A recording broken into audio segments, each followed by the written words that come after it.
Le kankourang est l'une des activités phares des jeunes à Kolda pendant les vacances. Jadis personnage mythique, mais à nos jours, le kankourang a perdu cette valeur à cause du désordre qui l'entoure. Pour essayer de redorer le blason autour de ce personnage, un comité scientifique est mis en place. Edouard Diallo, membre de ce dit comité, nous en parle. Vous savez comme tout le monde que le kankourang est devenu un jouet chez nous ici. Tu vois des enfants qui n'ont pas de circoncis, qui se lèvent, qui vont en boule chercher des kankourang pour en faire un jouet, entrer dans des maisons, demander de l'argent. Et que nos anciens, c'était un homme mythique qui était là, qui sortait pour surveiller les circoncis, qui protégeait les circoncis. Alors maintenant, ça commence à perdre sa valeur. Nous, on s'est dit que ce n'est pas normal, c'est quelque chose qu'on nous a légué, qu'on doit prendre nos dispositions pour essayer de revaloriser le kankourang.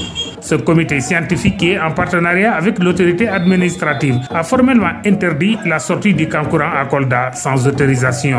On travaille avec l'autorité administrative, c'est-à-dire le préfet. Un kankourang ne doit pas sortir dans un quartier sans autorisation. Maintenant, l'autorisation, ceux qui doivent sortir le kankourang doivent passer dans le quartier où il y a un représentant du comité scientifique. Après la demande, ils viennent voir le représentant qui va opposer son cachet et sa signature sur la demande. Il va transmettre ça au préfet. Le préfet va valider. C'est en ce moment seulement que le kankourang doit sortir. Il est également interdit aux accompagnants du kankourang de porter par devers eux des armes. On a constaté aussi à la sortie du kankourang, durant les lavages, tu vois, les selber, chacun avec des armes blanches. Et c'est pas prudent. Le kankourang, quand il sort, comme on le faisait avant, c'est ce qui va se passer, chacun avec son bâton, derrière le kankourang, pas d'armes blanches. Gare à ceux qui n'obtempèrent pas face à ces nouvelles mesures relatives à la sortie du kankourang au Fouladou. Là où le kankourang est sorti, il y a un représentant, une fois qu'il voit le kankourang qui est sorti, il sait qu'il n'a pas autorisé. Il appelle la police viendra chercher ceux qui ont sorti le kankourang et ils vont régler avec l'autorité administrative.